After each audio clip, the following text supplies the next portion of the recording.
The thunder of hooves echoed through the dusty streets of Silver Creek as Wyatt Jensen rode into town, his reputation preceding him like a shadow that stretched far beyond his tall frame.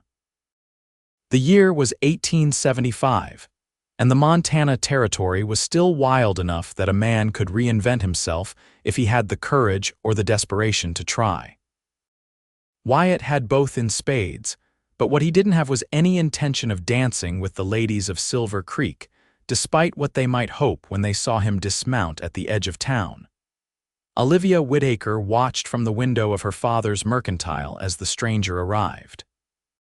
She'd been back in Silver Creek for only 3 days after 5 years away in Boston, where she'd attended a women's college to study literature and business.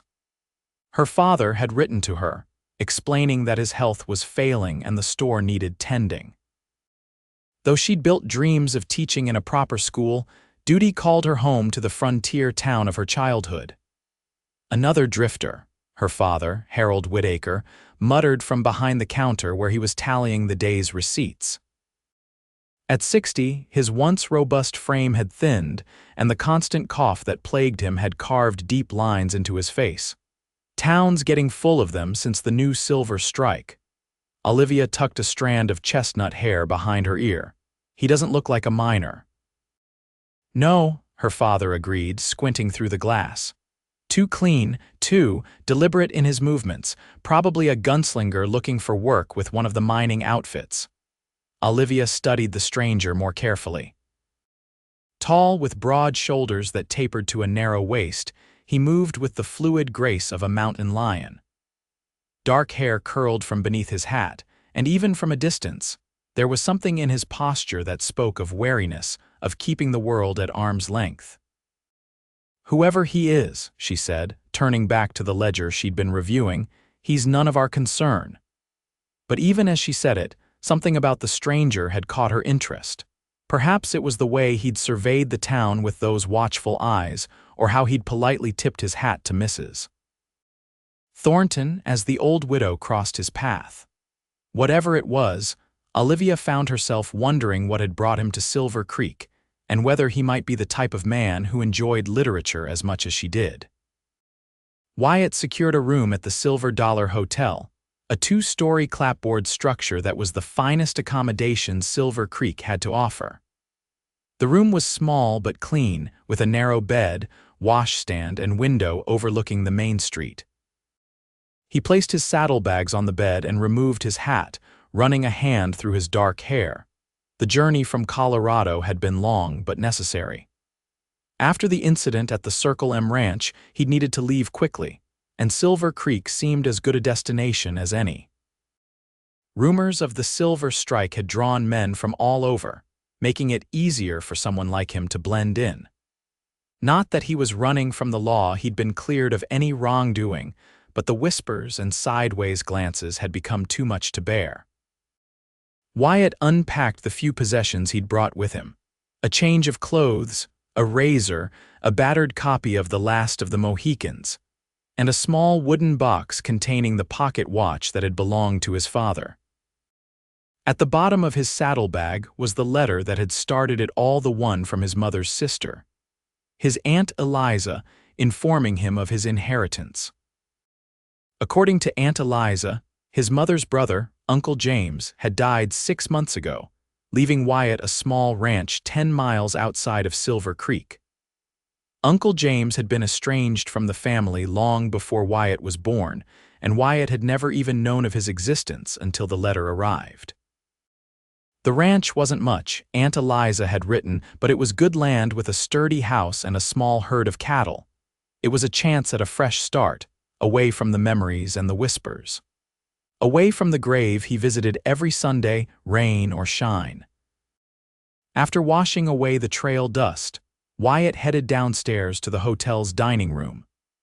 The dinner crowd was sparse: a few traveling salesmen, an elderly couple, and a table of miners fresh off their shift, still with dirt under their fingernails and weariness etched into their faces. Wyatt ordered a steak and coffee from a harried-looking waitress who eyed him with open curiosity. "You new in town?" she asked as she set down his meal, Just arrived today, he replied politely. Staying long? That depends on a piece of property I've inherited. Need to take a look at it first. Her eyes widened with interest. You're James Jensen's nephew. Heard someone might be coming to claim that place. It's been sitting empty since he passed. Wyatt nodded, surprised that news traveled so quickly. Did you know my uncle? Everyone knew old James, she said with a shrug. Kept to himself mostly, but fair in his dealings. Shame about his accident. Accident? Wyatt asked, his fork pausing midway to his mouth. The waitress lowered her voice. Fell from his horse during a storm. Found 2 days later by one of the Murphy boys. Doctor said he died instantly, if that's any comfort. It wasn't particularly, but Wyatt thanked her for the information. As she moved to attend to other customers, he ate his meal in thoughtful silence, wondering about the uncle he'd never known and the life he'd led in this remote corner of the Montana Territory. The next morning, Wyatt met with the town's lawyer, a bespectacled man named Frederick Porter, who handed over the deed to the Jensen ranch along with a small pouch of gold coins, the balance of his uncle's savings. Your uncle was a private man, Mr. Jensen, but well respected, Porter told him. The ranch isn't large, but it's good grazing land with a reliable spring. He ran about 50 head of cattle, though I believe most were sold after his passing to cover his debts. What kind of debts? Wyatt asked. Porter hesitated. Medical bills primarily. Your uncle had been ill for some time before his accident. There was something in the way Porter said accident that raised Wyatt's suspicions, but he didn't press the matter. Instead, he inquired about hiring a guide to show him to the property. No need for a guide, Porter assured him. The ranch is easy enough to find. Follow the creek road north for about 10 miles. You can't miss it. There's a large oak standing alone near the turnoff, and the gate has Jensen burned into the crossbeam. Wyatt thanked the lawyer and left, the deed and gold secure in his pocket. He decided to delay his visit to the ranch until the following day, choosing instead to familiarize himself with Silver Creek and its inhabitants. The town was larger than he'd initially thought, with several streets branching off from the main thoroughfare. In addition to the Silver Dollar Hotel, there was a bank, a sheriff's office, 2 saloons, a church, a schoolhouse, and various shops including a blacksmith, a gunsmith, and a well-stocked mercantile. It was outside the mercantile that Wyatt first saw her, the woman who would change the course of his carefully laid plans. Olivia was struggling with a heavy crate of canned goods when the stranger appeared at her side.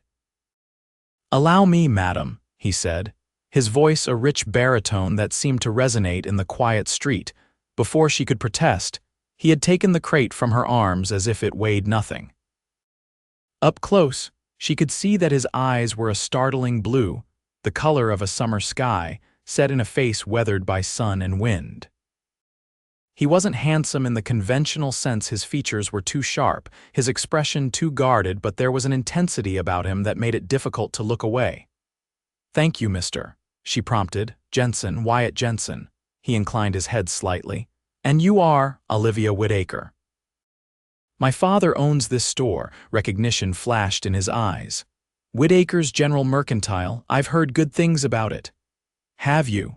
Olivia couldn't help the note of pride in her voice. Her father had built the business from nothing, and it was known throughout the territory for fair prices and quality goods. "Are you new to Silver Creek, Mr. Jensen?" "Just arrived yesterday," he confirmed. "I've inherited my uncle's ranch and came to see about it." "Your uncle?" Olivia's brow furrowed as she tried to place the connection. James Jensen, Wyatt supplied, had a small spread north of town. Olivia's expression cleared. "Oh, of course, Mr. Jensen was a good customer. I'm sorry for your loss." "Thank you, though I never actually met him." Wyatt shifted the crate slightly. "Where would you like this?" "Inside, please. Just follow me." Olivia led the way into the mercantile, conscious of the tall figure following behind her. The store was empty except for her father, who was serving Mrs. Finch, the minister's wife. "Just set it on the counter there," Olivia instructed, gesturing to an empty space. As Wyatt placed the crate down, Harold Whitaker looked up from his customer. "Thank you, young man," he said, his voice raspy from his persistent cough. "Olivia shouldn't be lifting such heavy things." "It was no trouble, sir," Wyatt replied. "I'm Wyatt Jensen, James Jensen's nephew." Harold's eyes widened slightly. "James's nephew, you say, didn't know he had family." "We weren't close," Wyatt admitted. "I only learned of his passing recently." "Well, you have my condolences." James was a good man. Harold extended his hand, which Wyatt shook firmly. "Will you be staying in Silver Creek?" "That remains to be seen. I need to assess the ranch first." Mrs. Finch, who had been listening to the exchange with undisguised interest, inserted herself into the conversation. "Mr. Jensen, you must come to our community dance this Saturday. It's at the town hall. Everyone will be there. It would be a fine way to meet your neighbors." Wyatt hesitated, clearly uncomfortable with the invitation. "I appreciate the offer, madam, but I'm not much for dancing." "Nonsense, Mrs. Finch declared. "Every young man should know how to dance. Besides, we have plenty of lovely young ladies in Silver Creek who would be delighted to make your acquaintance." Olivia noticed a shadow cross Wyatt's face at the mention of young ladies, and she felt a pang of curiosity. There was a story there, one that had left its mark on him. "I'll consider it," Wyatt said diplomatically, then turned to Olivia. "Miss Whitaker, it was a pleasure to meet you. Mr. Whitaker, thank you for the welcome," with a nod to Mrs. Finch. He departed, leaving a silence in his wake that lasted until the door closed behind him. "Well," Mrs. Finch said, fanning herself theatrically, "isn't he a fine-looking gentleman? And with property, too. The young ladies of Silver Creek will be all aflutter." Olivia busied herself with unpacking the crate, trying to ignore the knowing look Mrs. Finch was directing her way. She had no interest in joining the ranks of frontier women whose sole ambition was to secure a husband. She had returned to Silver Creek out of duty, not to pursue romance. Still, as she arranged the canned peaches on the shelf, she couldn't help but think of Wyatt Jensen's intense blue eyes and the sadness that seemed to lurk within them. The next morning, Wyatt rode out to see his inheritance.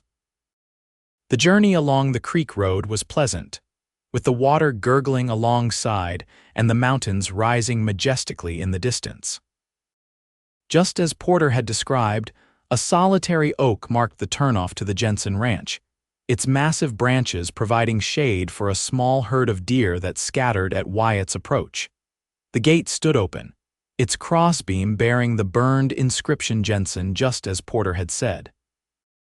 Wyatt rode through and followed the rutted track up a gentle slope.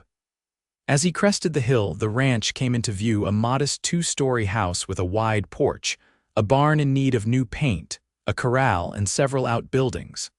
A small herd of cattle, perhaps 20 head, grazed in a meadow beyond. Wyatt dismounted in front of the house, tying his horse to the porch rail. The place had a neglected feel, though it was clear that someone had made an effort to maintain it after his uncle's death. The windows were intact, the porch swept clean, and there was a stack of firewood neatly piled against the side of the house. He climbed the steps and found the front door unlocked. Inside, the house was simple but comfortable, a parlor with worn but serviceable furniture, a kitchen with a cast-iron stove and a round oak table, and a small study lined with bookshelves. Upstairs were 2 bedrooms and a tiny room that might serve as a nursery or storage space. Everything was covered in a fine layer of dust, but otherwise, the house appeared to have been left exactly as his uncle had lived in it. Books were still on the shelves, dishes in the cupboards, clothes in the wardrobe. It was as if James Jensen had just stepped out and was expected back at any moment. In the study, Wyatt found a desk containing various papers, receipts, correspondence, and a ledger detailing the ranch's operations. There was also a framed photograph of a young woman with a serious expression, wearing the style of the 1840s. On the back, in faded handwriting, was written, "Elizabeth, 1845. Wyatt wondered if this might be his mother's sister, Aunt Eliza, or perhaps another relative he didn't know about. As he was examining the photograph, Wyatt heard a sound from outside, the approaching hoofbeats of a horse. Setting the picture down, he moved to the window and saw a rider approaching the house. The man was elderly, with white hair visible beneath his hat, riding a sturdy pinto. Wyatt stepped onto the porch as the rider reached the house. "Good day," Wyatt called. The old man reined in his horse and regarded Wyatt with keen eyes. "You'd be James's nephew, I reckon. Heard you was in town." "Wyatt Jensen," Wyatt confirmed. "And you are Samuel Tucker." "I was your uncle's neighbor and friend for nigh on 30 years.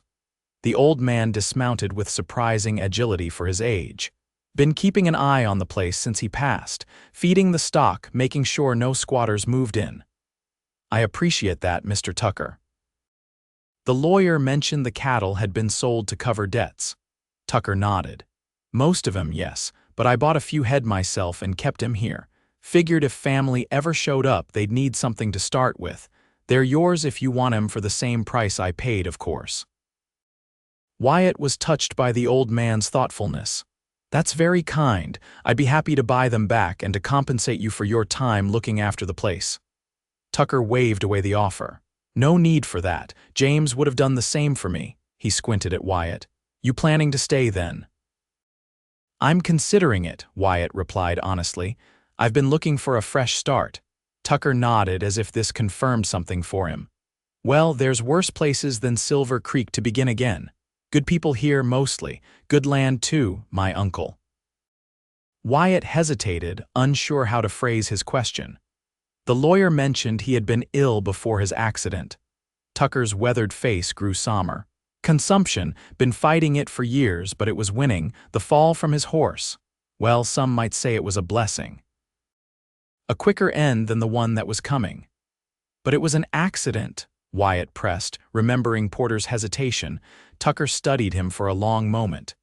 "Your uncle was a good horseman, even sick as he was. That horse of his, a bay gelding named Copper, was steady as they come. But accidents happen, especially in bad weather." There was something in Tucker's tone that suggested he wasn't convinced it had been an accident, but he clearly wasn't ready to say more. "I'd like to hear about him," Wyatt said, gesturing toward the house. "Would you join me for coffee?" "I believe I saw some in the kitchen." Tucker's expression softened. "I'd like that. James was a private man, but he deserves to be remembered."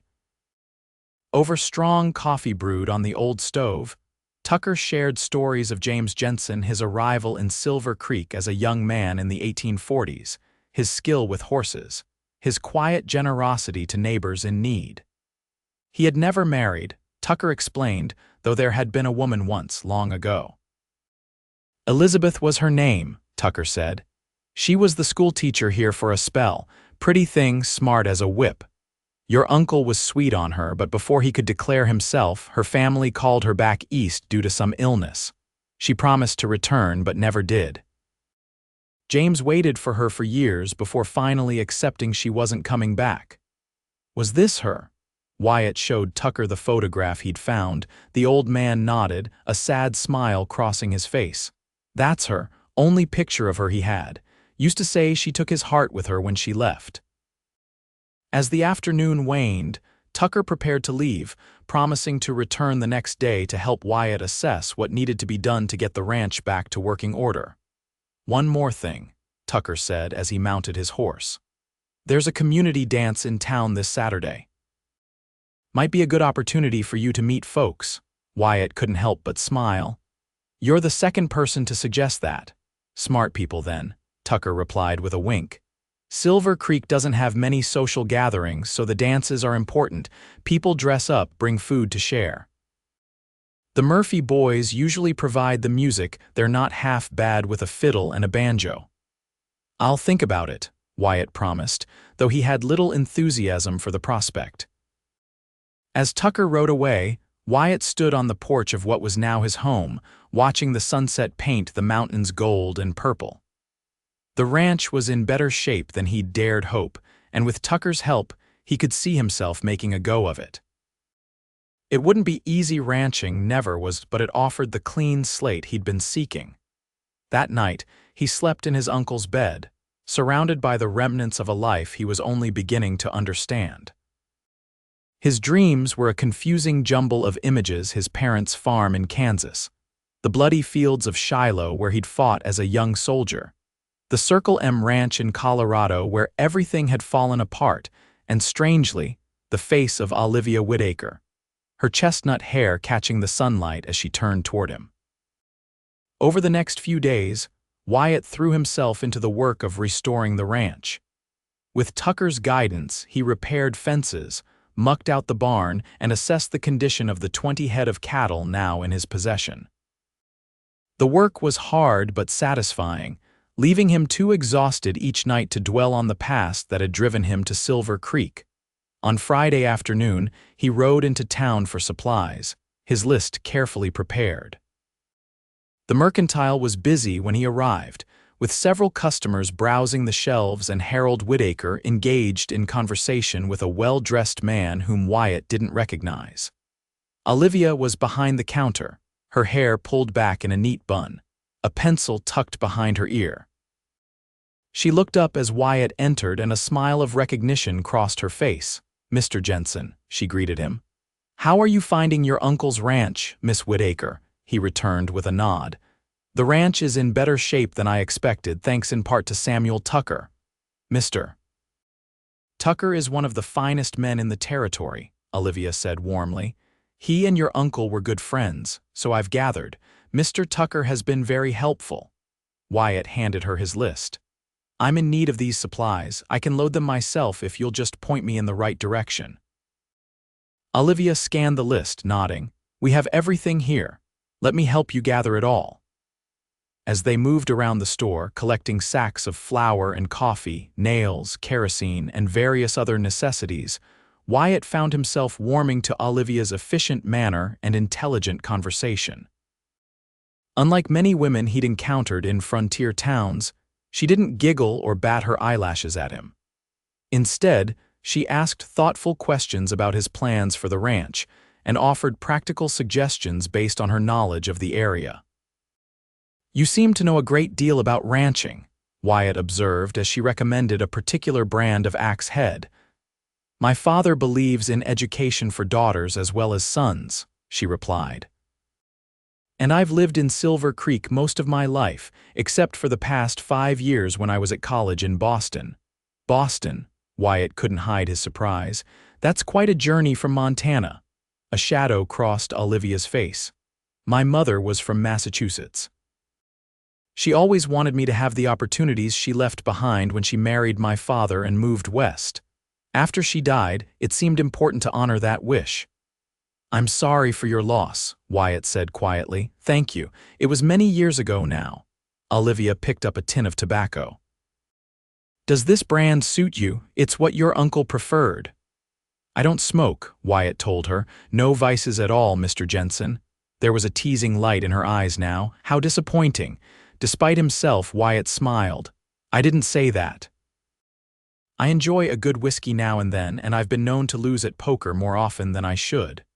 Olivia laughed, a genuine sound that seemed to brighten the entire store.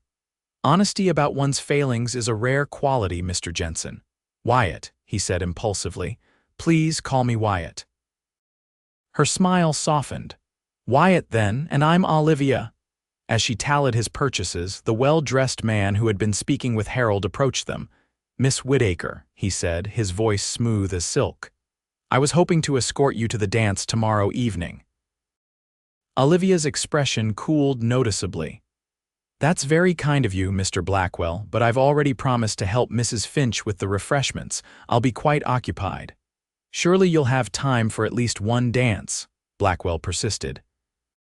He was handsome in a polished way, with carefully styled hair and an expensive suit that seemed out of place in the frontier town. After all, a young lady of your quality shouldn't spend the entire evening serving lemonade. "I enjoy being useful, Mr. Blackwell," Olivia replied firmly. "Now, if you'll excuse me, I need to finish with Mr. Jensen's order." Blackwell turned his attention to Wyatt, sizing him up with a glance that managed to be both dismissive and calculating. "Ah, the new rancher. I've heard about your arrival. Richard Blackwell at your service. I represent the Silver Creek Mining Company." Wyatt shook the offered hand, noting the man's grip was weaker than he'd expected. Wyatt Jensen. Jensen, yes, your uncle's place is small but well situated. Should you ever consider selling, I hope you'll think of me first. Blackwell's smile didn't reach his eyes. The company is always looking to expand its holdings. I've only just arrived, Wyatt replied evenly. Selling isn't on my mind, of course, just something to consider for the future. Blackwell tipped his hat to Olivia. Miss Whitaker, I look forward to seeing you tomorrow evening, even if it's just to accept a glass of lemonade from your fair hand. After Blackwell departed, Wyatt noticed the tension in Olivia's shoulders. Not a favorite customer, he ventured. Olivia sighed. Mr. Blackwell is persistent. He represents interests that would like to see Silver Creek develop more quickly, with less regard for the people who have built their lives here. I gathered as much from his offer to buy my uncle's ranch before I've even had a chance to settle in. That's Richard Blackwell, Olivia confirmed. Always looking for the next opportunity, regardless of who it might affect. She finished tallying his purchases. That will be $12.63. As Wyatt counted out the money, he found himself asking, will you be at the dance tomorrow night then, helping Mrs. Finch? Olivia looked up, a hint of surprise in her expression. Yes, I will. Are you planning to attend? I'm considering it, Wyatt admitted. Mr. Tucker seems to think it's important for me to meet my neighbors. Mr. Tucker is a wise man, Olivia said with a smile. The dances are one of the few occasions when everyone in the area comes together. Ranchers, townspeople, even some of the miners if they're not too rowdy. And Richard Blackwell, Wyatt added. Olivia's smile faltered slightly. Yes, Mr. Blackwell never misses an opportunity to be seen. As Wyatt loaded his supplies into the wagon he'd borrowed from Tucker, he found himself thinking about the community dance with more interest than he'd felt before. Perhaps it wouldn't be such a chore to attend after all, especially if it meant seeing Olivia Whitaker again. The Silver Creek Town Hall was transformed for the Saturday night dance. Paper lanterns hung from the rafters, casting a warm glow over the space. Long tables lined one wall, laden with food brought by the townspeople: fried chicken, ham, various salads, pies, and cakes. At the far end of the hall, a group of musicians tuned their instruments: 2 fiddles, a banjo, and an accordion. Wyatt arrived just as the music was starting, having spent more time than usual on his appearance. He had shaved carefully, trimmed his hair, and donned his best shirt, a deep blue that matched his eyes, along with clean trousers and his least scuffed boots. Even so, he felt out of place as he entered the hall, aware of the curious glances directed his way. Mrs. Finch spotted him immediately and bustled over, her round face beaming with approval. Mr. Jensen, I'm so pleased you decided to join us. Come, let me introduce you to some of our leading citizens. Before Wyatt could protest, he was being led around the room, presented to what felt like half the population of Silver Creek. There was the mayor, a portly man named Harrison Davis, the sheriff, a grim-faced individual called Frank Morris, the banker, Edwin Lewis, and a parade of ranchers, merchants, and their families. Wyatt shook hands, made polite conversation, and tried to remember names and faces, all the while scanning the room for Olivia. He finally spotted her at the refreshment table, serving lemonade alongside Mrs. Finch's daughter, a plump, pleasant-faced young woman named Mary. Olivia wore a dress the color of spring leaves, with her hair arranged in a more elaborate style than he'd seen before, soft tendrils framing her face.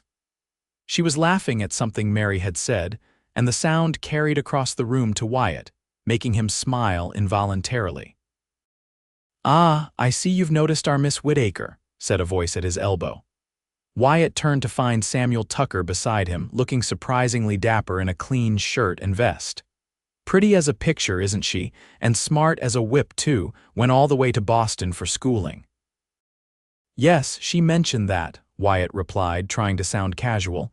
She seems different from most young ladies I've encountered in frontier towns. Tucker chuckled. That she is.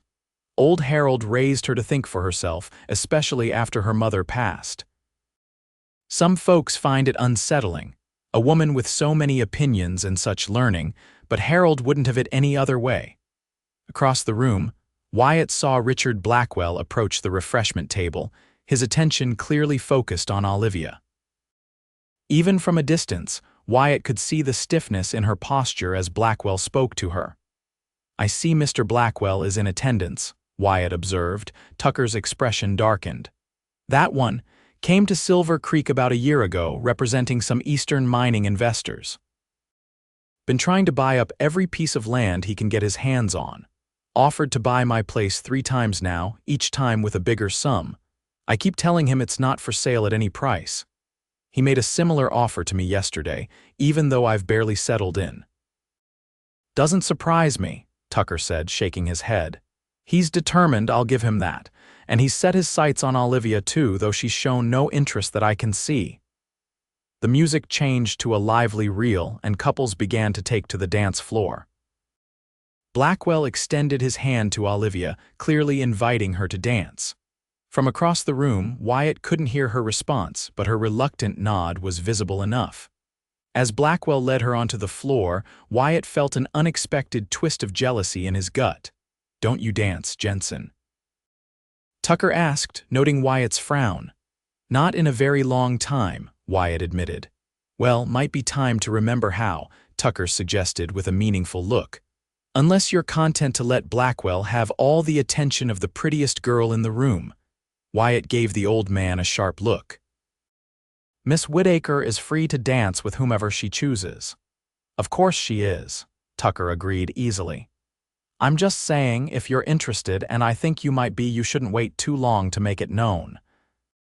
Olivia may have turned down Blackwell's advances so far, but a determined man with money can be persuasive, especially to a young woman whose father's health is failing. Wyatt watched as Blackwell twirled Olivia around the floor. The mining representative was clearly an accomplished dancer, moving with confidence and grace. Olivia followed his lead competently, though her smile seemed fixed rather than genuine. As the dance ended and another began, Wyatt saw his opportunity. Blackwell was leading Olivia back toward the refreshment table, but before they could reach it, Wyatt intercepted them.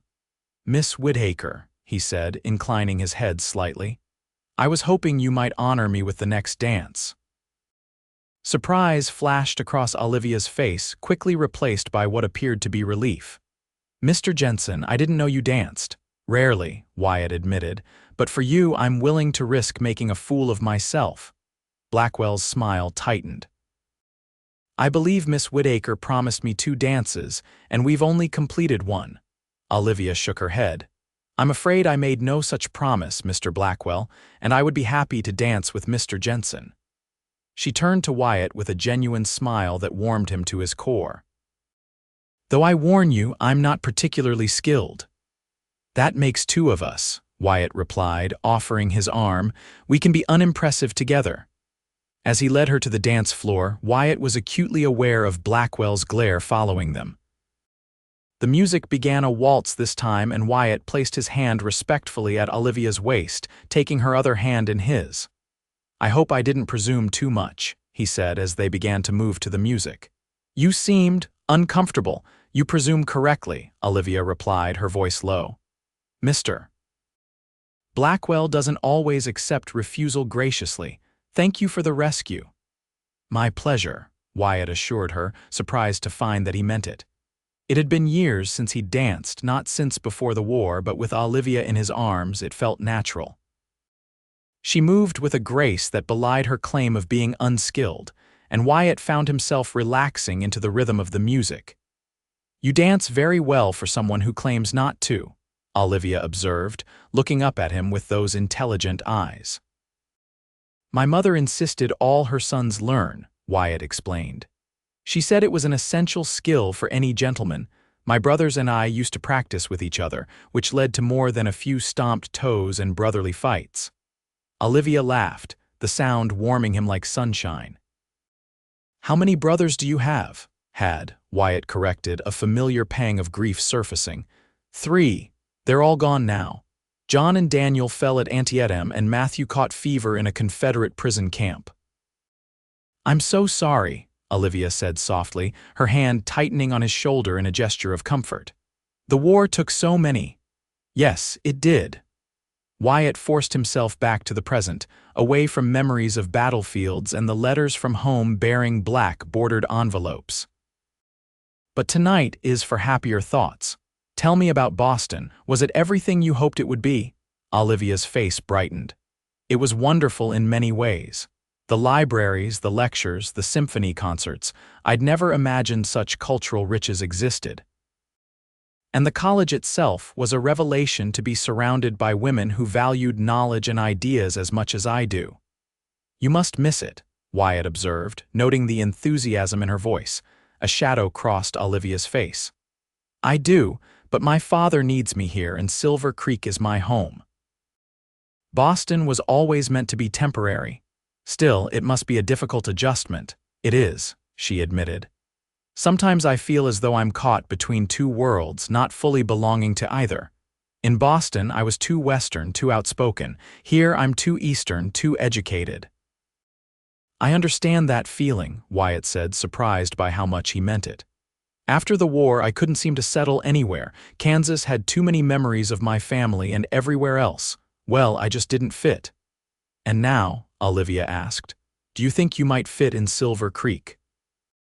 Wyatt looked down at her upturned face, at the genuine interest in her eyes, and felt something shift inside him.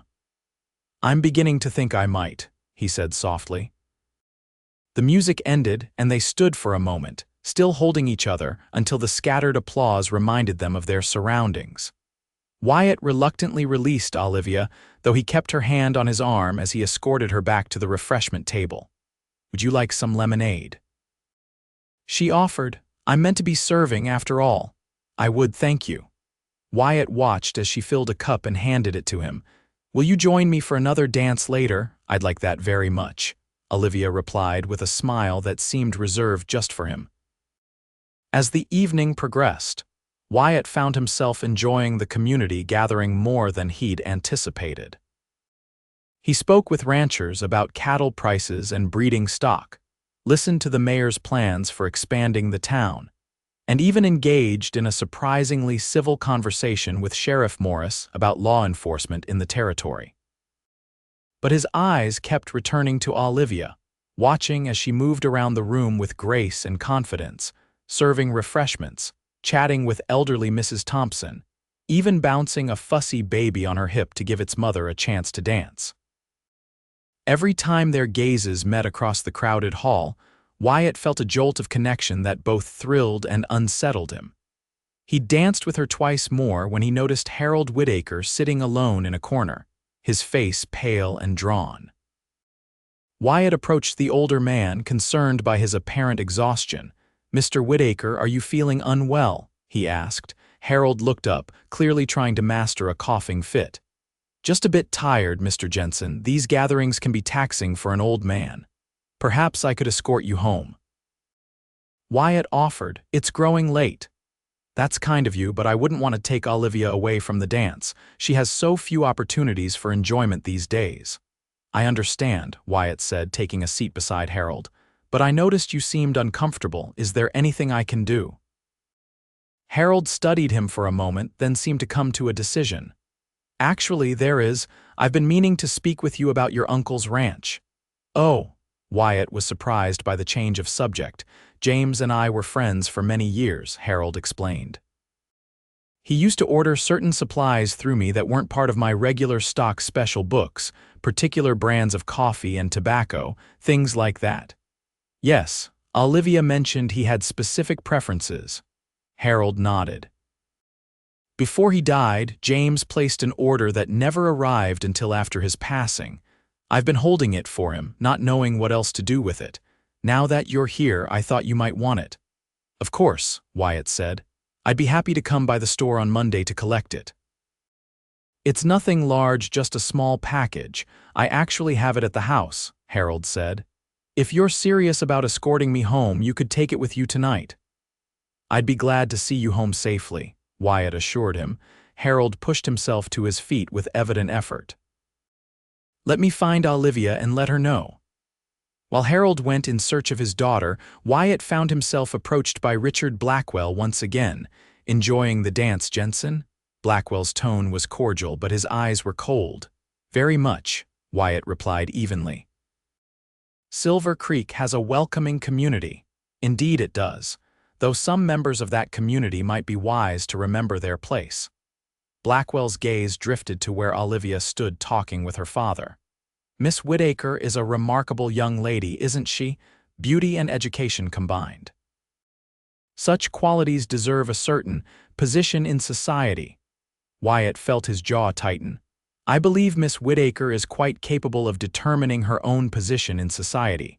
Blackwell's smile didn't reach his eyes. "Perhaps, but a woman's options are limited in a place like this. A man of means could offer her so much more than a struggling rancher." Before Wyatt could respond, Olivia and Harold approached them. "Mr. Jensen has kindly offered to escort me home," Harold announced, his breathing labored. "I'm feeling rather tired."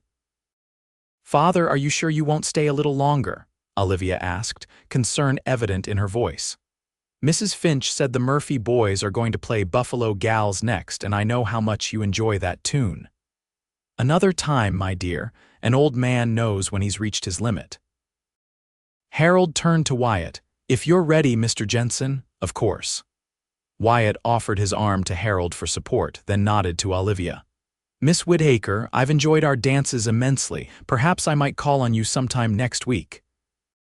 "I'd like that," Olivia replied with a smile that sent warmth spreading through Wyatt's chest.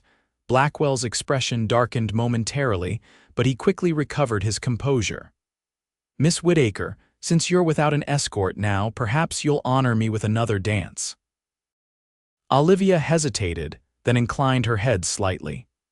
"One more dance, Mr. Blackwell, and then I really must help Mrs. Finch with clearing away the refreshments." As Wyatt led Harold out of the hall, he glanced back to see Blackwell leading Olivia onto the dance floor, his hand possessively at her waist. Something primal and protective stirred in Wyatt, surprising him with its intensity. It had been a long time since he'd felt anything so strongly about a woman, and the sensation was both exhilarating and terrifying. The night air was cool as Wyatt and Harold made their way slowly down the main street toward the Whitaker home, a tidy two-story house a short distance from the Mercantile. Harold's breathing grew more labored with each step, and by the time they reached the house, Wyatt was supporting much of the older man's weight.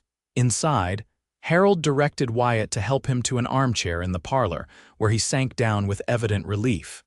"Thank you," he gasped. "I fear I'm not the man I once was. Can I get you anything? Water? Medicine?" Wyatt asked, concerned by Harold's pallor. "Water would be welcome. And there's a bottle of tonic on the kitchen shelf, the doctor's prescription." Wyatt found the kitchen easily enough and returned with water and the tonic, which Harold drank with a grimace. "Tastes like horse liniment, but the doctor swears by it," he muttered. After a moment, his breathing seemed to ease slightly. "Now about that package." "It's in my study, the small room off the hallway. On the desk, wrapped in brown paper." Wyatt followed Harold's directions and found the package exactly as described, a small, rectangular parcel wrapped in brown paper and tied with string, addressed to James Jensen in a neat hand. "What is it?" Wyatt asked when he returned to the parlor. "I don't know," Harold admitted. "James was expecting it and made me promise to keep it safe until it arrived. It came 3 weeks after his death." Wyatt turned the package over in his hands, intrigued. "Thank you for preserving it for him for me." "James was a good friend," Harold said simply. "I kept my promise to him as best I could." He paused, studying Wyatt with shrewd eyes. "You seem interested in my daughter." The directness of the statement caught Wyatt off guard. "I admire Miss Whitaker greatly," he said carefully. "She's an exceptional young woman." "That she is," Harold agreed. "Too exceptional for most men to appreciate. They see a pretty face and a woman who keeps a proper home, but they miss the mind behind those eyes." He leaned forward slightly. "Olivia had dreams beyond Silver Creek, you know." She wanted to teach, to share her love of learning with others. She was offered a position at a girls' school in Boston after her graduation. But she returned here instead, Wyatt said, understanding dawning, because of your health. Harold nodded, his expression somber. I didn't ask her to come back. In fact, I encouraged her to take the position. But Olivia is as stubborn as she is intelligent. When she learned of my condition, nothing would persuade her to stay in Boston. You must be very proud of her. Beyond measure, Harold confirmed. Which is why I worry about her future. I won't live to see her settled, Mr. Jensen. This cough is eating away at my lungs, and the doctor gives me 6 months at most. Wyatt felt a pang of sympathy for the older man. I'm very sorry to hear that. Don't be.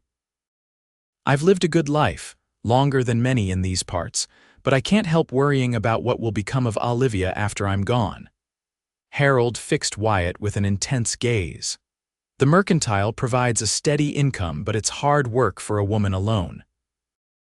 There are those in town who would take advantage of her situation. Like Richard Blackwell, Wyatt suggested. Harold's face hardened. Exactly like Blackwell, he's been circling like a vulture since he arrived in town, waiting for me to die so he can swoop in. He's made offers for the store that are far above its actual value, and his interest in Olivia has nothing to do with her character and everything to do with her property. Surely Olivia sees through him. She does, Harold confirmed.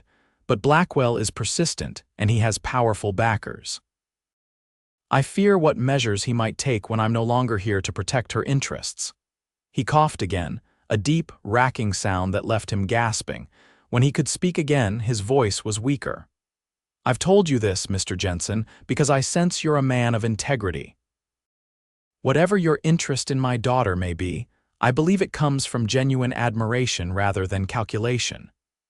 It does, Wyatt assured him, thinking of Olivia's bright intelligence, her ready smile, and the grace with which she'd moved in his arms during the dance. I've known her only a short time, but I've never met anyone quite like her. Then I ask only that you be a friend to her when I'm gone, Harold said. She'll need allies, and they're in short supply where Blackwell is concerned. You have my word, Wyatt promised solemnly. Harold seemed satisfied with this, and after a few more minutes of conversation, Wyatt took his leave, the mysterious package tucked under his arm. As he walked back toward the hotel where he was still staying until the ranch house was more habitable, his mind was filled with thoughts of Olivia Whitaker, her laughter, her intelligence, and the feeling of rightness he'd experienced while dancing with her. It had been a long time since Wyatt had allowed himself to feel such things. After the war and the tragedy at the Circle M Ranch, he'd closed off that part of himself, convinced that happiness wasn't meant for him. But something about Olivia had breached those carefully constructed defenses, leaving him both vulnerable and exhilarated. The night was clear, the stars brilliant above the sleeping town. Wyatt found himself pausing on the hotel steps, gazing up at the constellations his father had taught him to identify as a boy. For the first time in years, the future seemed to hold more promise than pain. Later in his room, Wyatt carefully unwrapped the package Harold had given him. Inside was a book, a leather-bound copy of Thoreau's Walden. A folded letter fell from between its pages as Wyatt opened it.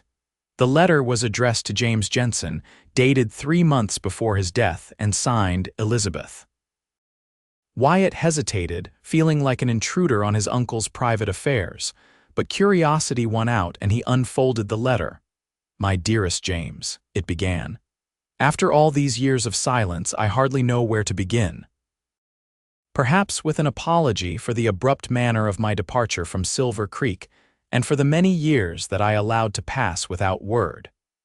My father's illness was indeed the reason for my return east, but it was not the reason for my failure to return to you as promised. The truth, which I could not bring myself to share at the time, was that I discovered shortly after arriving home that I was with child your child, conceived in those precious stolen moments behind the schoolhouse. In the confusion and shame of my condition, I allowed my parents to arrange a hasty marriage to a widower with children of his own, a man who was willing to accept me despite my situation. Our daughter, Mary, was born 7 months later. She grew to be a beautiful young woman with your eyes and your love of horses. She married well and has given me 3 grandchildren who are the joy of my twilight years.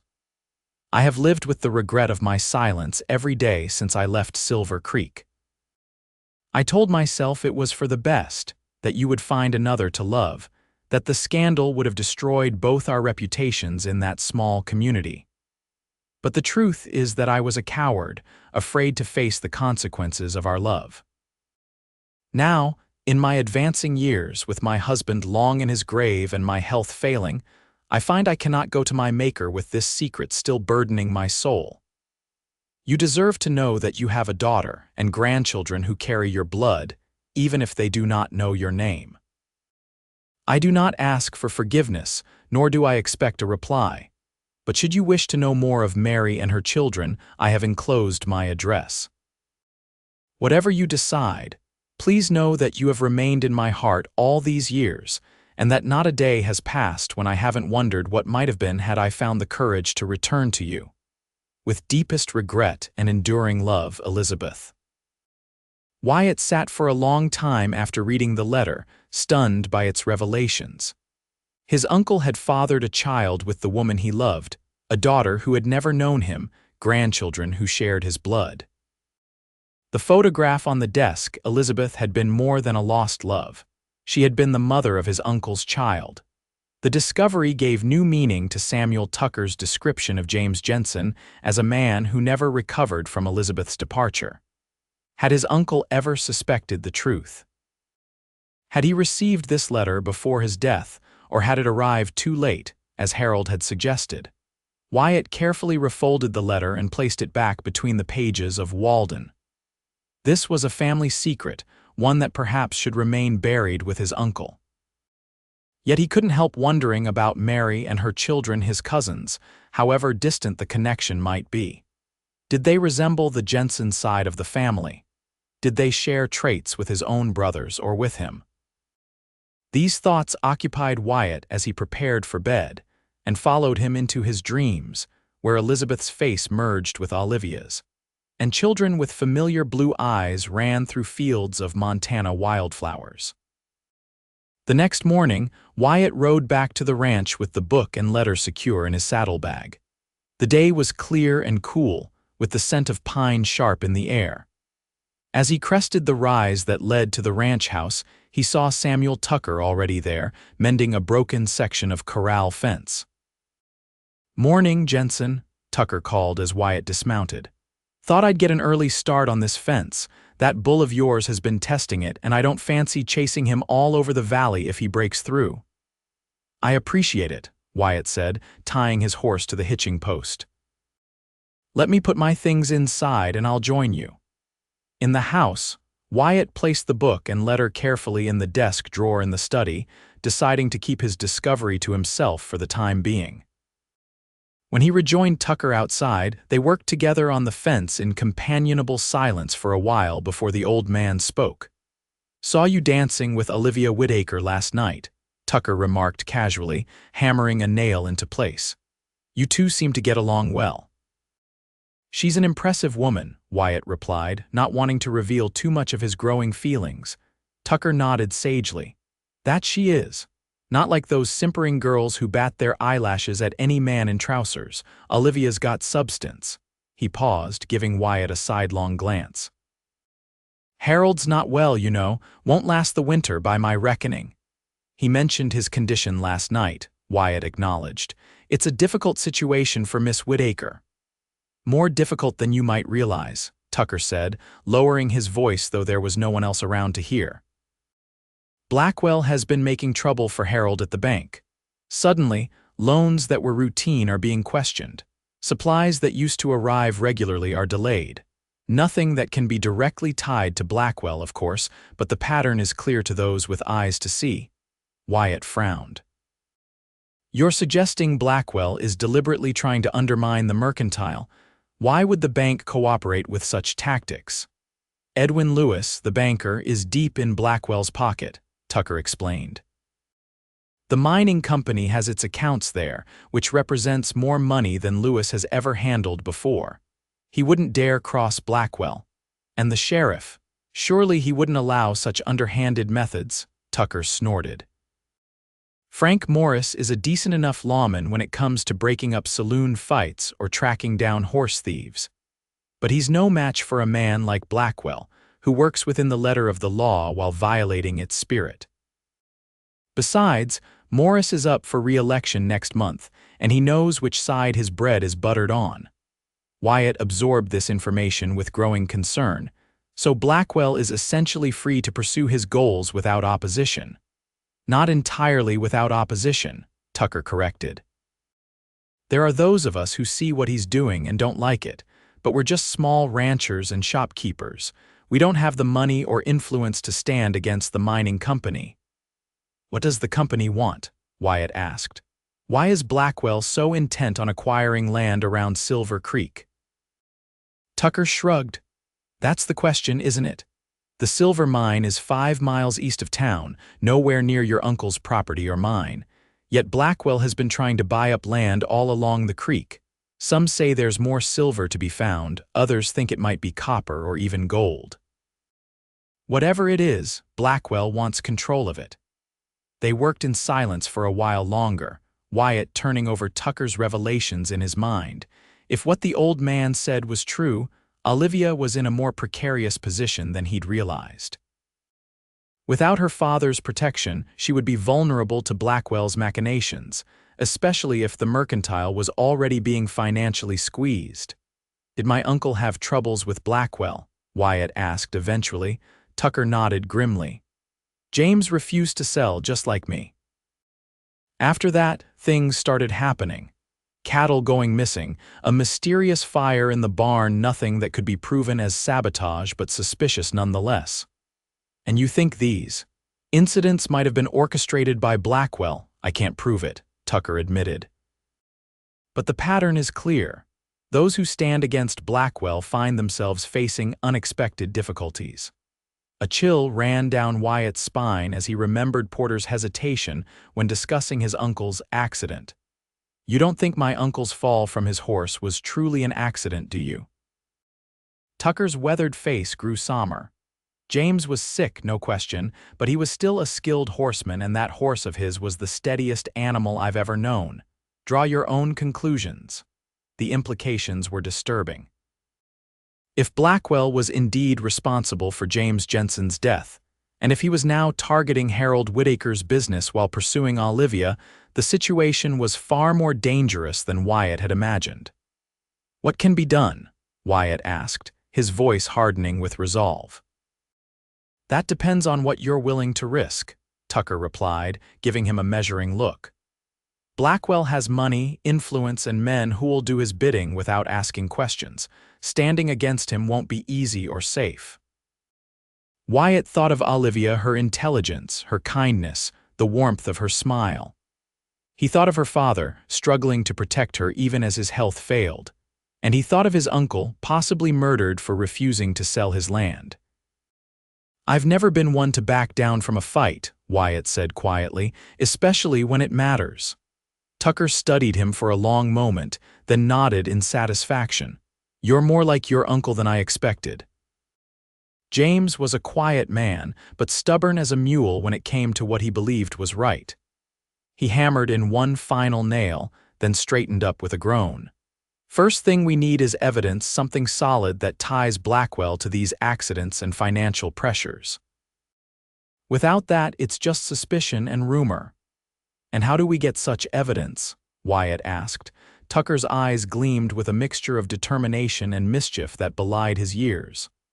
I might have a few ideas about that, but it'll require patience and discretion. Blackwell has eyes and ears throughout Silver Creek. As they continued their work on the fence, Tucker outlined his suspicions and ideas in more detail. By the time they finished the repairs, Wyatt had a clearer understanding of the complex web of relationships and power dynamics in Silver Creek, and of the danger that Blackwell represented not just to Olivia and her father, but to the entire community. That evening, after Tucker had gone home, Wyatt sat on the porch of his uncle's house, now watching the sunset paint the mountains in shades of gold and crimson. He thought about Olivia, about the connection he'd felt with her during their dances, and about the threat that Richard Blackwell posed to her future. It had been a long time since Wyatt had allowed himself to care so deeply about anyone. After losing his brothers in the war and then Sarah at the Circle M Ranch, he'd built walls around his heart, determined never again to experience such pain. But somehow, in the span of just a few days, Olivia Whitaker had begun to breach those defenses. The realization both terrified and exhilarated him.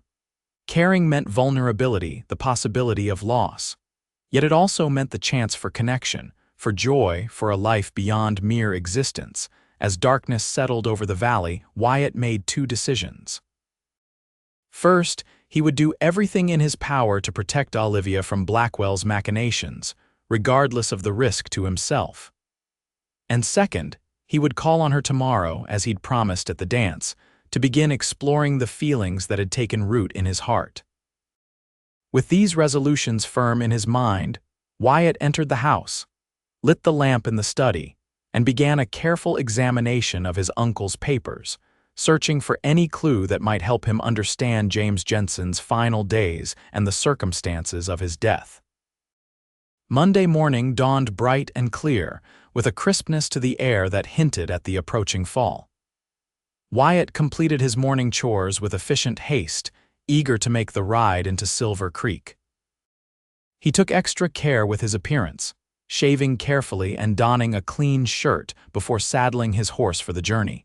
As he rode, Wyatt rehearsed what he might say to Olivia, feeling uncharacteristically nervous. It had been years since he'd courted a woman, and even then, his courtship of Sarah had been a gradual thing, growing naturally from their childhood friendship. With Olivia, everything was different, more intense, more immediate, despite their brief acquaintance. The mercantile was busy when Wyatt arrived, with several customers browsing the shelves and Harold seated behind the counter, looking pale but alert. Olivia was nowhere to be seen. "Mr. Jensen," Harold greeted him with a nod. "What can we do for you today?" "Good morning, Mr. Whitaker," Wyatt replied, removing his hat. "I was hoping to speak with Miss Whitaker if she's available." A knowing look crossed Harold's face. "Olivia's just gone to the post office to collect our mail. She should return shortly. Can I help you with anything in the meantime?" "Actually, yes," Wyatt said, seizing the opportunity.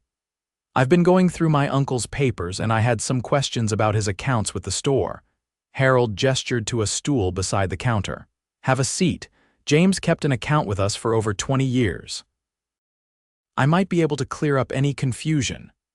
As they discussed the entries in James Jensen's account book, which Wyatt had brought with him, the bell above the door jingled. Wyatt looked up to see Olivia entering, a bundle of mail in her hands and a smile brightening her face when she spotted him. "Mr. Jensen," she said, approaching the counter. "How nice to see you again." "Miss Whitaker," Wyatt replied, standing. "I was just discussing some business matters with your father, but I was hoping I might speak with you as well." "Of course." Olivia placed the mail on the counter. "Father, Mr. Peterson is waiting for that order of nails we received last week. Would you mind if I took a moment with Mr. Jensen while you assist him?" Harold nodded, a slight smile playing around his lips. "By all means. Mr. Jensen and I have concluded our business for now." Olivia led Wyatt to a quiet corner of the store, away from the other customers. In the daylight, she looked even more beautiful than she had at the dance, her chestnut hair neatly arranged, her eyes bright with intelligence and warmth. "I enjoyed our dances on Saturday," Wyatt said, feeling suddenly awkward despite his earlier rehearsals. "More than I expected to." Olivia smiled. "As did I. You're quite graceful for someone who claims not to dance often." "Only when properly motivated," Wyatt replied, returning her smile. "Miss Whitaker, Olivia, I was wondering if you might allow me to call on you sometime. Perhaps for a drive on Sunday afternoon." A hint of color rose in Olivia's cheeks. "I'd like that very much, Wyatt." The sound of his name on her lips sent a wave of pleasure through him. "Excellent." Shall I come by around 2 o'clock? 2 would be perfect, Olivia agreed. She hesitated, then added, I should warn you that such an invitation might be noticed in a town like Silver Creek. People may begin to talk. Does that concern you? Wyatt asked carefully. Olivia considered the question, her head tilted slightly. No, she decided.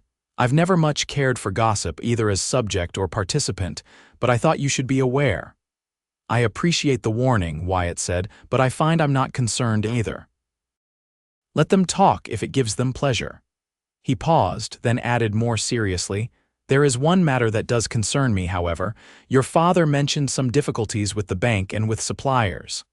Olivia's expression grew guarded. Father shouldn't burden others with our business troubles. He didn't, Wyatt assured her. Not directly, but Samuel Tucker has been more forthcoming about the situation with Richard Blackwell. Olivia glanced around to ensure they weren't overheard, then lowered her voice. Mr. Tucker shouldn't involve himself in these matters. It could be dangerous for him. He's concerned for you and your father, Wyatt said gently. As am I, if Blackwell is behind these difficulties. We can't prove anything, Olivia interrupted. That's the frustrating part. Orders that have arrived reliably for years suddenly go missing. Credit that was automatically extended must now be formally approved by the bank's board. None of it can be directly tied to Mr. Blackwell, yet the timing is suspicious. And it all began after your father refused to sell the mercantile, Wyatt guessed. Olivia nodded, her expression troubled.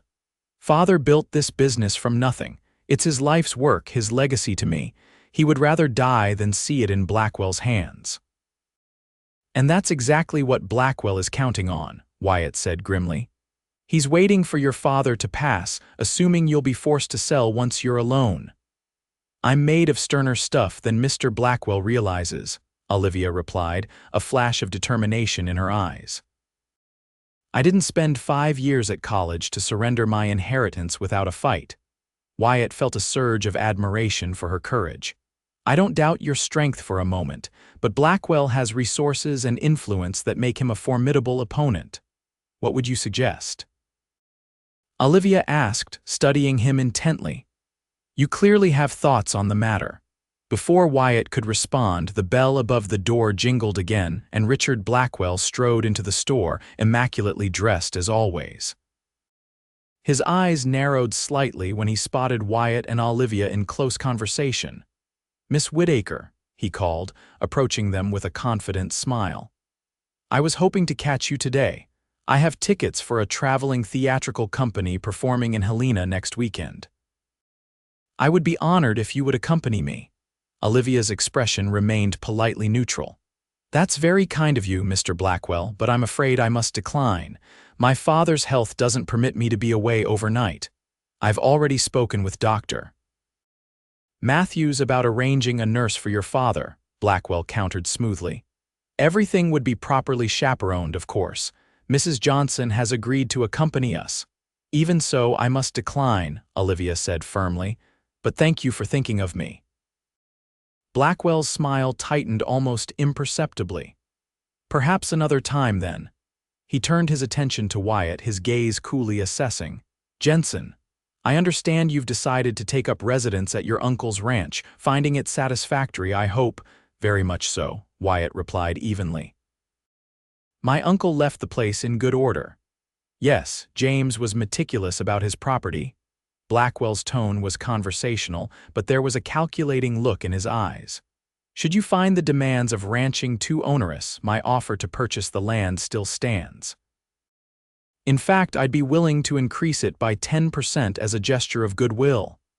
That's generous, Wyatt acknowledged, but I have no intention of selling. Everyone has a price, Jensen, Blackwell said, his voice hardening slightly. It's just a matter of finding it. Not everyone, Wyatt countered. Some things aren't for sale at any price. The two men regarded each other in silence for a moment, the tension between them palpable. Finally, Blackwell inclined his head in a mocking semblance of respect. As you wish. But remember, circumstances can change. What seems unnecessary today may become essential tomorrow. With that cryptic remark, he tipped his hat to Olivia. Miss Whitaker, I'll bid you good day. Perhaps you'll reconsider my invitation." After Blackwell had departed, Olivia released a breath she hadn't realized she'd been holding. "That man has the persistence of a bloodhound," she muttered. "And about as much charm," Wyatt added, which drew a small laugh from Olivia. "I should return to my duties," she said reluctantly, "but I look forward to Sunday." "As do I," Wyatt assured her, "and Olivia." He hesitated, then continued in a lower voice, "Be careful. Blackwell isn't a man to take rejection lightly, whether it's a business proposition or a personal invitation." "I know," she replied soberly. "Believe me, I've seen enough of Richard Blackwell to understand the kind of man he is." Wyatt left the mercantile with mixed emotions: elation at Olivia's acceptance of his invitation, concern about Blackwell's thinly veiled threats, and a growing determination to find a way to protect both Olivia and his uncle's legacy from the mining representative's machinations. As he mounted his horse for the ride back to the ranch, Wyatt caught sight of Blackwell standing outside the bank, deep in conversation with Edwin Lewis. The banker was nodding deferentially, his expression anxious as Blackwell spoke in emphatic tones. The scene confirmed Tucker's assessment of Lewis as being firmly under Blackwell's influence. Wyatt rode slowly past, not bothering to disguise his observation. Blackwell looked up, meeting Wyatt's gaze with a cold smile that held more warning than welcome. It was a clear message: "I see you watching, and I'm not intimidated." Wyatt returned the look steadily before continuing on his way. The gauntlet had been thrown down, though neither man had spoken a word. The question now was how far Blackwell would go to get what he wanted, and what Wyatt would need to do to stop him. That night, as Wyatt sat at his uncle's desk reviewing the ledgers and correspondence he'd found in the drawers, a soft knock at the door interrupted his concentration. Setting aside the papers, he moved cautiously to the entrance, his hand resting on the revolver at his hip. "Who's there?" he called. "Samuel Tucker," came the reply. "Got something you need to see." Wyatt opened the door to find the old rancher on his porch, looking more agitated than Wyatt had yet seen him. "Come in," Wyatt invited, stepping aside. "What brings you out at this hour?" Tucker entered, removing his hat and running a hand through his white hair. "Trouble, Jensen. The kind that can't wait till morning." In the lamplight of the parlor, Tucker produced a crumpled piece of paper from his pocket and handed it to Wyatt. "Found this nailed to my door when I got home this evening." Wyatt smoothed out the paper and read the brief message: "Sell now or regret later." "Final warning. Blackwell?" Wyatt asked, though the answer seemed obvious. Tucker nodded grimly. "Has to be. No signature, of course, but the meaning is clear enough, and it's not the first such warning I've received." "Have you shown this to Sheriff Morris?" Tucker snorted derisively. "Morris? He'd just say it could be anyone, that there's no proof it's connected to Blackwell." "No, I came to you because I think you need to know what you're up against. If Blackwell is sending messages like this to me, you can bet he's not going to leave you alone either." Wyatt studied the note again, a cold anger settling in his gut.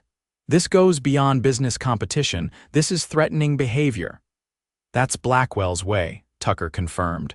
"Push until someone breaks, then swoop in and collect the pieces." He paused, his expression troubled. "There's more, Jensen. Word in town is that the bank is calling in Harold Whitaker's loan early.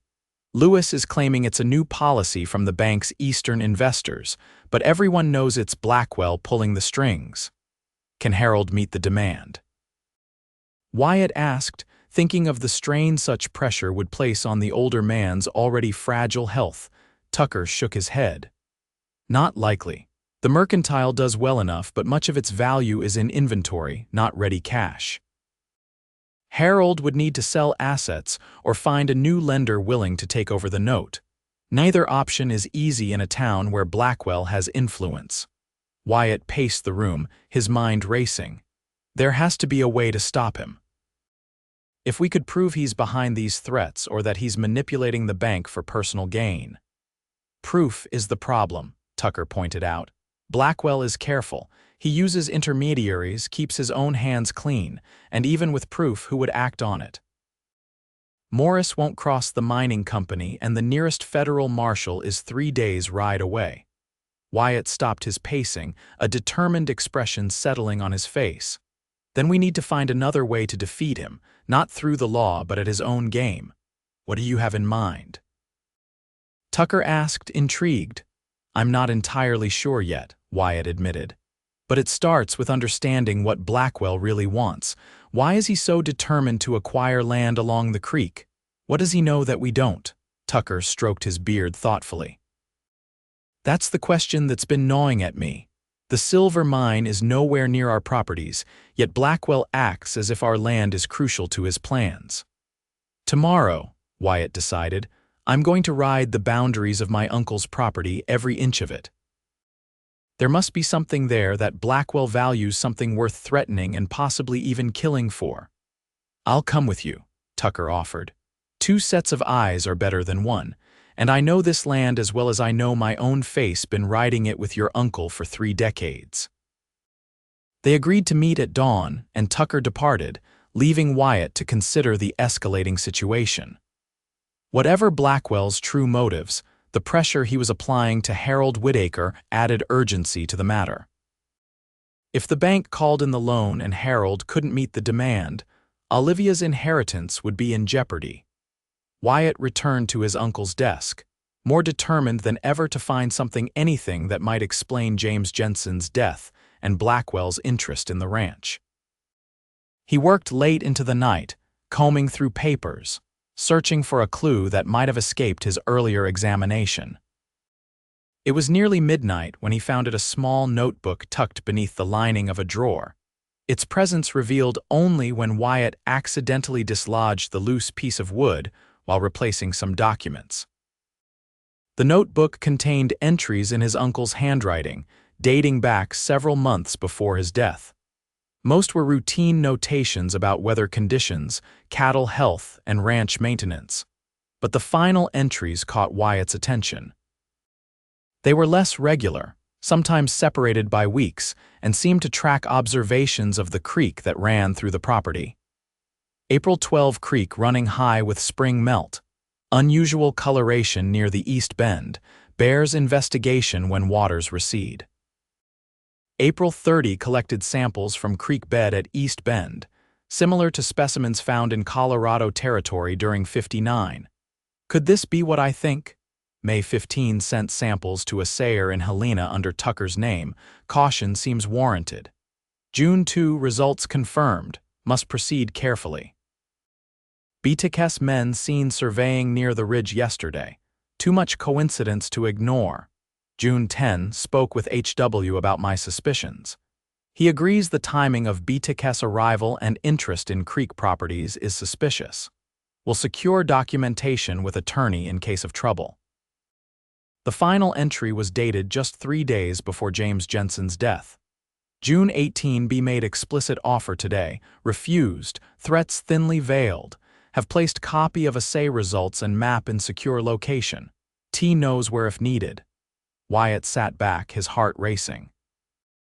The entries suggested his uncle had discovered something valuable on the ranch, something that might explain Blackwell's desperate interest in acquiring the property.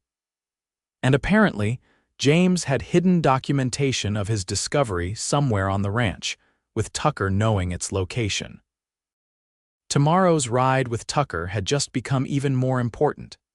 If they could find what James had hidden, it might provide the leverage they needed against Blackwell, or at least explain why the mining representative was willing to go to such lengths to obtain the Jensen ranch. Wyatt carefully replaced the notebook in its hiding place. For the first time since arriving in Silver Creek, he felt he was beginning to understand the web of events that had led to his uncle's death and the current threats against Tucker and the Whitakers. The knowledge was both empowering and sobering, for it confirmed his suspicion that Blackwell was a more dangerous opponent than he initially appeared. As he prepared for bed, Wyatt's thoughts turned to Olivia and their planned Sunday drive. Despite the growing complications and potential danger, he found himself looking forward to spending time with her away from the watchful eyes of Silver Creek. There was something about Olivia Whitaker that called to him, a connection that transcended their brief acquaintance. With a mixture of anticipation and concern, Wyatt finally drifted off to sleep, his dreams a confused jumble of secret maps, threatening notes, and Olivia's bright smile as they whirled around the dance floor. Dawn found Wyatt and Tucker riding along the eastern boundary of the Jensen ranch, following the creek that gave Silver Creek its name. The morning was cool, with tendrils of mist rising from the water as the sun began to warm the valley. They rode in companionable silence, each scanning the landscape for anything unusual. "Your uncle mentioned an east bend in the creek," Wyatt said as they approached a curve where the water flowed around a jutting piece of higher ground. "Could this be the spot?" Tucker reined in his horse, studying the area with narrowed eyes. "This is it. James and I used to fish here sometimes. The trout pool in that deep section just beyond the bend." They dismounted, tying their horses to nearby trees, and approached the creek on foot. The water was clear and shallow at this time of year, allowing them to see the rocky bottom. "What exactly are we looking for?" Tucker asked as they surveyed the area. "I'm not entirely sure," Wyatt admitted, explaining about the notebook he'd found and its cryptic entries. Uncle James mentioned unusual coloration in the creek bed, and samples he collected that reminded him of something he'd seen in Colorado during the '59 gold rush. Tucker's eyes widened. "Gold? You think James found gold on his property? Or something else valuable?" Wyatt replied. The entries mentioned an assayer in Helena confirming something, but he didn't specify what. "And you said James hid documentation somewhere with me knowing the location." Tucker frowned. "He never told me about any hidden documents." "The entry was clear about that," Wyatt insisted. "It said T knows where if needed. You're the only T I can think of who was close to my uncle." Tucker shook his head, bewildered. "I swear to you, Jensen, James never mentioned hiding anything of importance. We talked about Blackwell's interest in the properties along the creek, but he never told me he'd found something valuable or hidden proof of it." Wyatt's disappointment must have shown on his face, for Tucker hastened to add, "But that doesn't mean we can't figure it out. James was methodical in everything he did. If he hid something, he would have left clues that I might recognize, even if he didn't tell me directly." They spent the next hour examining the creek bend, searching for anything unusual. Wyatt waded into the shallow water, examining the creek bed for the unusual coloration his uncle had noted. Near the deepest part of the pool, where the current slowed, he noticed a reddish-brown tinge to some of the rocks and sand. "Tucker," he called, pointing to the discoloration. "Could this be what Uncle James was referring to?" The old man joined him in the water, bending to scoop up a handful of the reddish sand. He examined it closely, then let it sift through his fingers. "Could be," Tucker agreed. "I'm no geologist, but this looks similar to the iron deposits found near gold veins. James would have recognized it from his time in Colorado." "So there might be gold in the creek," Tucker shrugged. "Possibly, or it could be further upstream with traces washing down. Either way, if James found gold on his property and Blackwell somehow got wind of it, it would explain Blackwell's determination to acquire the land," Wyatt finished the thought, "and why he wouldn't take no for an answer." They continued their search, moving upstream from the bend, looking for additional signs of mineral deposits or any place where James might have hidden documentation. After several hours of fruitless searching, they paused to rest on a flat rock overlooking the creek. "If there is gold here," Wyatt mused, "and if Uncle James confirmed it through an assayer, that would be valuable information. Information worth killing for in the wrong hands." Tucker nodded grimly. "And information that could protect you if we can find it. Proof of gold on your property would explain Blackwell's actions and give us leverage against him. But where would Uncle James hide such proof?" Wyatt wondered aloud. "Somewhere secure but accessible if needed." Tucker's brow furrowed in concentration. James was cautious by nature. He wouldn't hide something important where it might be accidentally discovered by a visitor or worker. He snapped his fingers suddenly. The hunting cabin, Wyatt repeated, about 2 miles north of here in the foothills, Tucker explained. James built it years ago. Uses it during deer season, but it's isolated off the main trails. Few people even know it exists. Excitement surged through Wyatt. Could you find it again? With my eyes closed, Tucker assured him. We'd go there every fall for the hunt. I haven't been since James died, but the cabin should still be there. They retrieved their horses and rode north, leaving the creek behind as they climbed into more rugged terrain. Tucker led the way confidently, though there was no visible trail to follow. After about 40 minutes of riding, they crested a small ridge, and Tucker pointed to a stand of pine trees ahead. There, he said. The cabin is nestled in those trees with a small spring nearby. As they approached, Wyatt saw a simple log structure emerge from the shadow of the pines. It was small, just one room, from the look of it with a stone chimney at one end. The door was secured with a padlock, but Tucker dismounted and retrieved a key from a hollow log beside the porch. James always kept a spare here, he explained, unlocking the door. Said it was in case he lost his key while tracking a deer, but I think he just wanted to make sure I could get in if needed.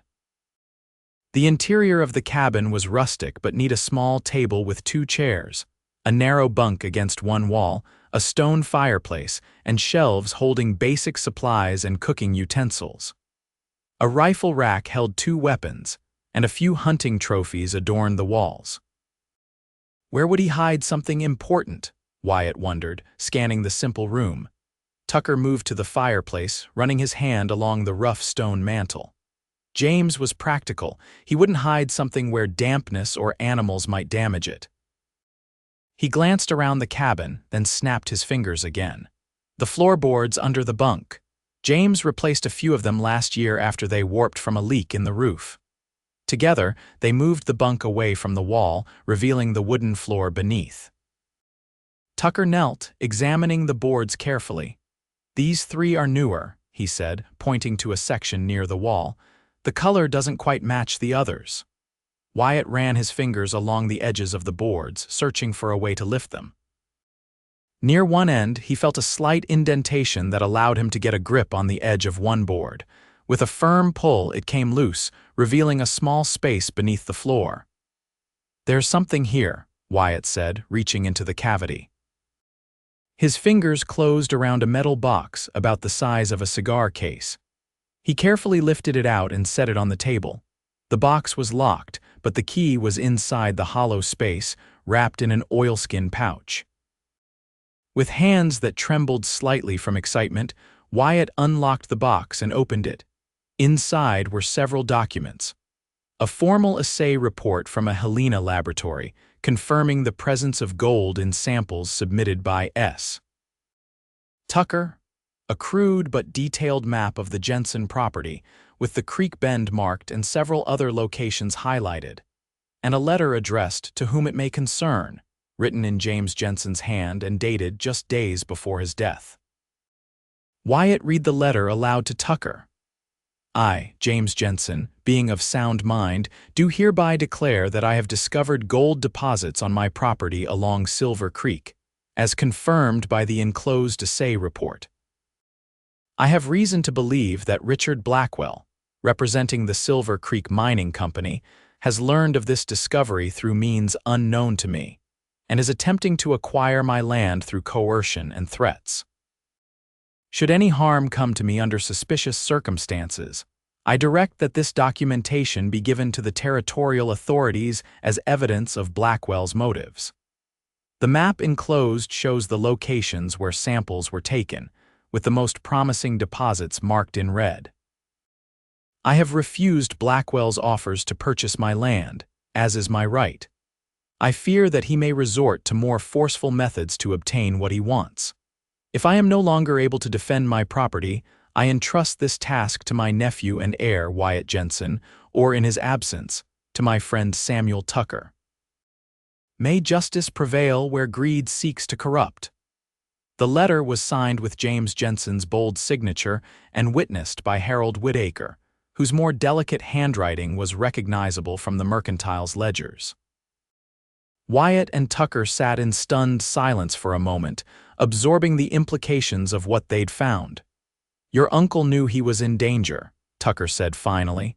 "He prepared this as insurance and entrusted the location to you without actually telling you," Wyatt added.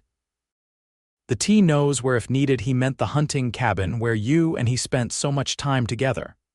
"Clever old fox," Tucker murmured, a mix of admiration and sorrow in his voice. "He knew I'd think of this place if it became necessary to search for hidden documents." Wyatt examined the map more closely. The creek bend where they'd found the reddish sand was marked, along with several other locations upstream, each with notations about sample results. The most promising area, marked in red as the letter mentioned, was a section of the creek that ran through a narrow gorge about a mile north of the bend. "This changes everything," Wyatt said, carefully returning the documents to the metal box. "With this evidence, we can challenge Blackwell directly. The territorial governor would have to take action if presented with proof that Blackwell was threatening landowners to gain control of gold deposits." "It's not that simple," Tucker cautioned. "Blackwell has powerful backers. Even with this evidence, it would be our word against his, and the mining company has influence in the territorial capital." Wyatt considered this sobering assessment. "Then we need more than just these documents. We need to catch Blackwell in the act of something illegal, something that even his money and connections can't explain away." "And how do we do that?" Tucker asked. A plan was beginning to form in Wyatt's mind, risky but potentially effective. "We let Blackwell think he's winning. We let him believe I'm considering selling the ranch, but demand proof that his offer is legitimate." "I don't follow," Tucker said, frowning. "Blackwell wants this land because of the gold," Wyatt explained. "But officially, he represents a silver mining company. If he were to admit in writing that he knows about the gold deposits, it would prove he's been operating under false pretenses. It would also explain his aggressive tactics toward other landowners along the creek." Understanding dawned on Tucker's weathered face. "You want to trap him into revealing his true motives." "Exactly," Wyatt confirmed. "And once we have that admission combined with these documents and any evidence of his threatening behavior, we take it all to the territorial governor, bypass Sheriff Morris entirely." "It's risky," Tucker warned. "Blackwell won't easily fall into such a trap, and if he suspects what you're doing, he might decide more direct action is warranted."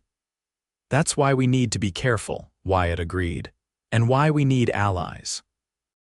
Harold Whitaker witnessed Uncle James's declaration. He clearly knows something about the situation, and his position in town gives him credibility. "Harold is already on Blackwell's target list," Tucker pointed out. "The bank calling in his loan is proof of that. Involving him further could increase the danger to him and Olivia." Wyatt's jaw tightened at the thought of Olivia facing danger because of Blackwell's greed. "They're already in danger. Blackwell won't stop until he has what he wants: the gold, the mercantile, and possibly Olivia herself. Our best protection is to expose him before he can do more harm." Tucker studied Wyatt for a long moment, then nodded slowly. "You're right, and I think James would approve of your plan. He wasn't one to back down from a fight when it mattered either." They carefully replaced the metal box in its hiding place under the floorboard, taking only the assay report and map with them. The letter they left secured in the box, as evidence for later if needed. After restoring the cabin to its original condition, they mounted their horses for the ride back to the ranch. As they traveled, they refined Wyatt's plan, identifying potential risks and considering countermeasures. By the time they reached the Jensen ranch, they had a clear strategy in mind, one that would require careful timing and a certain amount of acting ability on Wyatt's part. "I'll ride into town tomorrow and speak with Harold," Wyatt decided as they parted ways at the ranch house. "He deserves to know what we've found, and his cooperation will be essential." "Be careful what you say and where you say it," Tucker warned. "Blackwell has ears everywhere, and Jensen." He paused, his expression grave. "Watch your back." If Blackwell was willing to kill James for this gold, he won't hesitate to do the same to you. I'll be careful, Wyatt promised. And Tucker, thank you for everything. The old rancher touched the brim of his hat in acknowledgement. James was my friend. Helping you is the least I can do to honor his memory. As Tucker rode away, Wyatt stood on the porch of his uncle's house, his house now, with a new understanding of his inheritance and the responsibility it entailed.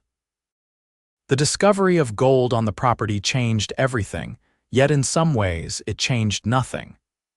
Whether the land held gold or not, it was his duty to protect it and to stand against those who would take it through underhanded means. And beyond that duty, there was Olivia, intelligent, principled Olivia, who faced her own battle against Blackwell's machinations. Sunday's drive suddenly seemed very far away, and Wyatt found himself impatient for the chance to see her again, to ensure she was safe, and to share with her at least some of what he'd discovered. With these thoughts occupying his mind, Wyatt entered the house and began preparing for the confrontation to come, a confrontation that would determine not just the fate of the Jensen ranch, but potentially the future of Silver Creek itself.